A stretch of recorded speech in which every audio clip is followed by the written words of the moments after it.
live and on demand. Welcome to Omnisport.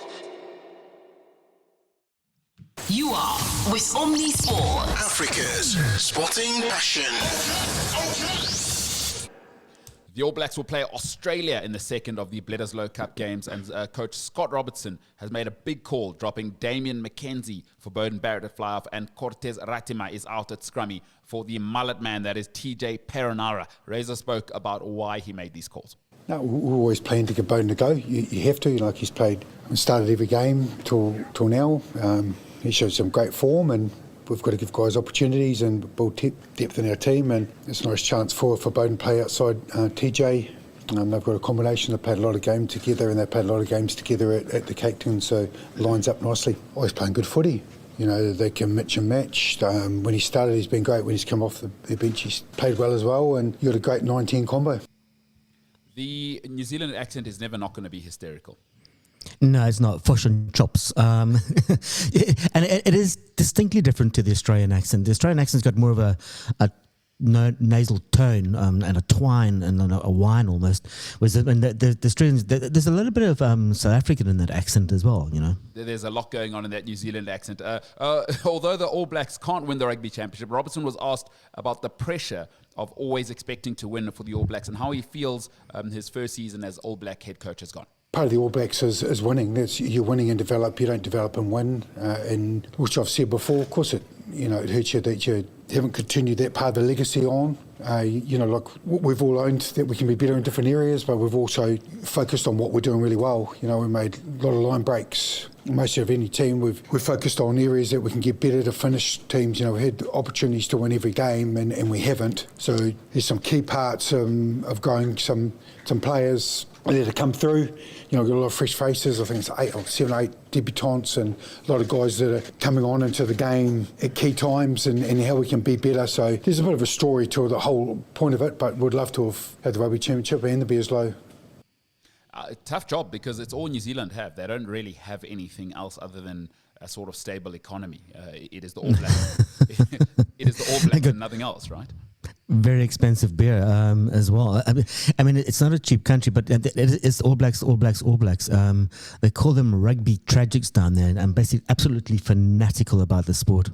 Yeah, big weekend for them. Obviously, for the first time in a long time, they're out of contention going into the final weekend, but they'll want to beat the old enemy, Australia, who came close to upsetting them last week. And a player who's on his way out in his 87th test, TJ Perenara, will also be playing his last test. He was asked about how he felt about playing what seems to be his last test ever, because he may come back to New Zealand, of course. He's on his way to Japan, and he was asked whether he regrets leaving at the age of 32 to go to Japan. Yeah, definitely. Yeah. Pretty cool that the last test in New Zealand this year is at home. Obviously, I'm going overseas at the end of the year, so the opportunity to represent the country's not there again after this year, so to have the last one and to be playing in the last one at home would be cool. I think when you look back on your career later on, you might have some, you might not, but I'm content with my decision. Really looking forward to obviously playing this game and whatever the rest of the year holds, but then getting over to Japan and spending more time with my family, playing in a new competition over there as well, something I'm looking forward to. All Black coach Scott Robertson gave his thoughts on a career sort of well-earned and praise well-earned for TJ Perenara.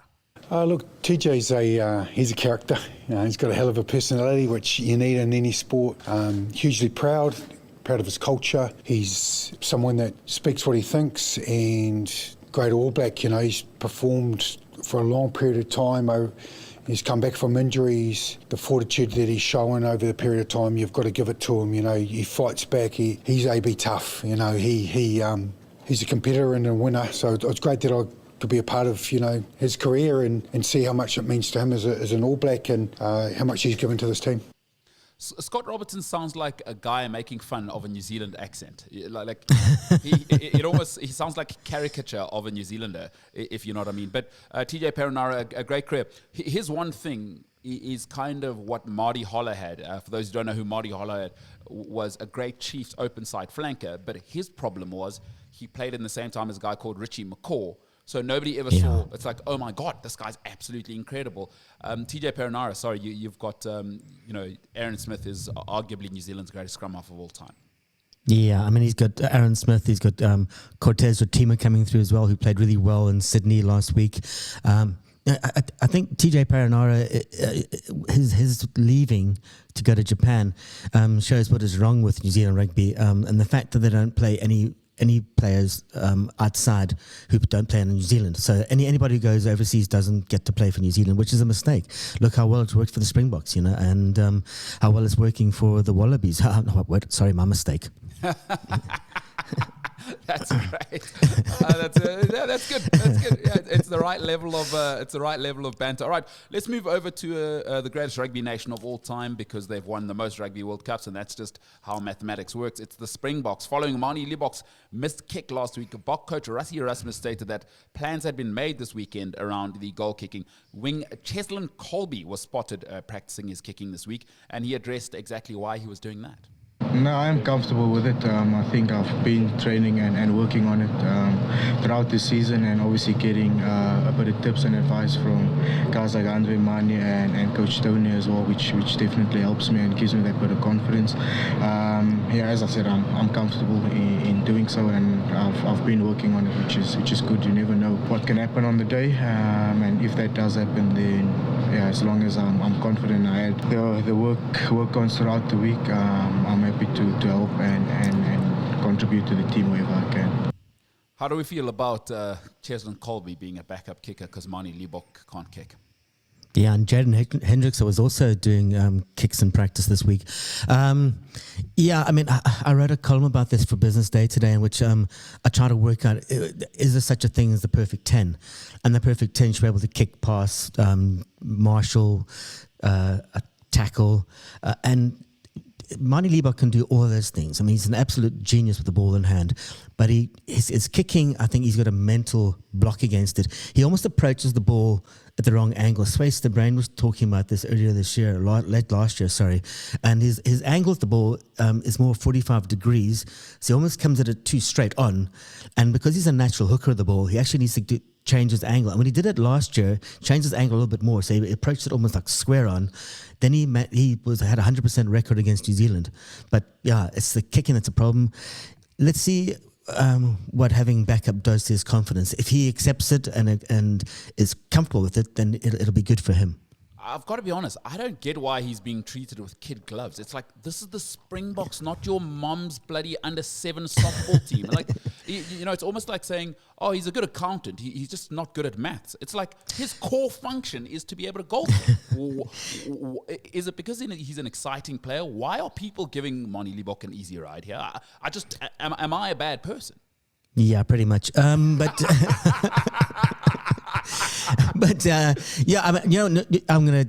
to 2 words: no look, and then kick. That no look kick to Curtly Arendse at the World Cup against Scotland. I mean, that's why, and the things he does with the ball, his approach to the line. He's a special talent. He's not Sasha, but he's Manie, and he's good. All right, 0788 777716. Are you with Kev McCullum on this one, or are you with me? I think Manie should be out of here, but people seem to love him for whatever reason because he's exciting. Kevin says he's exciting and do magical things with the ball. Speaking of Curtly Arendse, he spoke about what it would mean to him to win the Rugby Championship, to add to that World Cup medal, as well as what it meant to play alongside his idol, Cheslin Kolbe. Yeah, no, I think it would be special to win the Rugby Championship for us as a group, and just building on that. I think it's really special playing with Cheslin, but he's got so much experience, and I can just learn from him, and I'm happy to be in the same team as Ches. Yeah.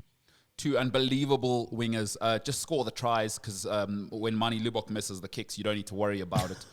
Between Cheslin Kolbe and Curtly Arendse, maybe the 2 greatest steppers in world rugby.